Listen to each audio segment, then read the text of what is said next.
Hey everyone, अस्सलाम वालेकुम, welcome back to आइल्स corner. I hope you all are doing well और तैयारी भी बेहतरीन जा रही होगी आप सबकी।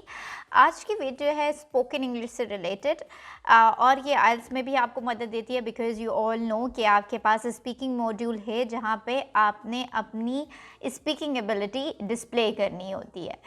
तो आज का हम टॉपिक लेके आए हैं if you have to speak regarding your daily routine, क्योंकि अगर आप जर्नली भी अपनी बात करने के लिए सोचें डेली रूटीन के बारे में, हर किसी को बात करनी पड़ती है। If you are just a mother, a housewife, आपको कभी अपने बच्चों को पिक करने जाना है, so you have to talk about their routine and your own routine.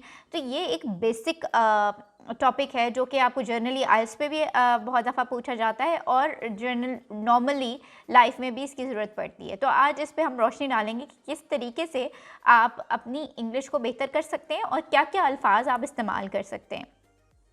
तो शुरुआत करते हैं सबसे पहले कि थोड़ी सी ग्रामर सोच लें, because I know we all hate grammar, but आपको ऑब्वियसली ये समझना ज़रूरी है कि आपने कौन सा टेंस इस्तेमाल करना है।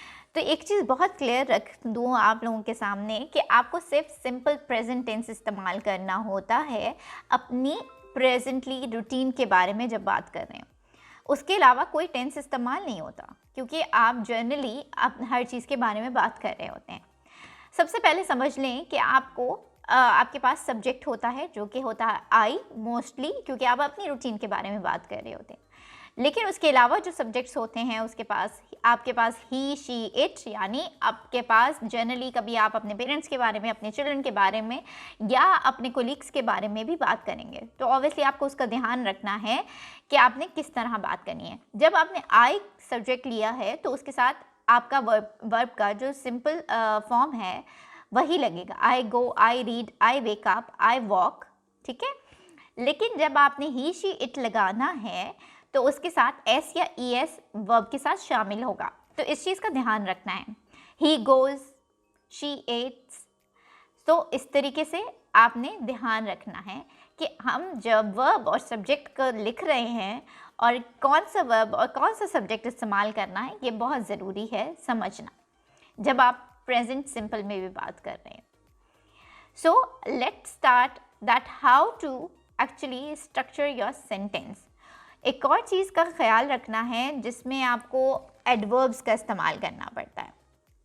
अब एडवर्ब्स क्या होते हैं? जब आपने समझाना होता है किसी को, जैसे ऑलवेज, नेवर, समटाइम्स, यूजुअली, क्योंकि जब आपने या ऑब्वियसली जो मोस्ट कॉमन वंस है वो before, later, after, then, first, next, generally, इस तरह की।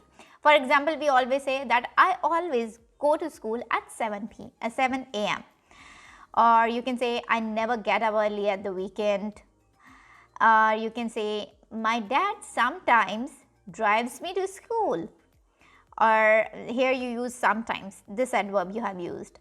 Then you say I generally get home around 6 p.m. So this is how you use adverbs. So instead of using wrong grammar for your daily routine, try to use these things. हमेशा simple present में use करें, adverbs का सही तरीके से इस्तेमाल करें, आपका सेंटेंस स्ट्रक्चर बहुत बेहतर हो जाएगा और आपका आइल्स का पार्ट 1 स्पीकिंग का बहुत बेहतर हो सकता है अगर आप ये छोटी सी टिप्स फॉलो करें। I hope this video actually helps to IELTS student as well and for those who are actually keen to learn English spoken, so they can actually follow these tips.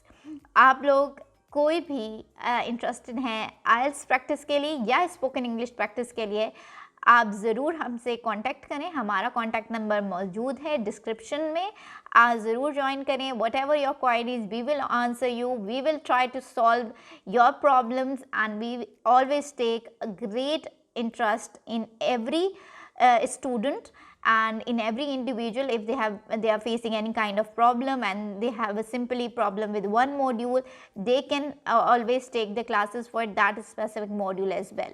So don't waste your time and do join IELTS Corner. Till we meet again, keep watching IELTS Corner. We have multiple videos to help you out for speaking English and for IELTS as well. Till we meet again in another video, take care of yourself. Yaman Allah, Allah Hafiz.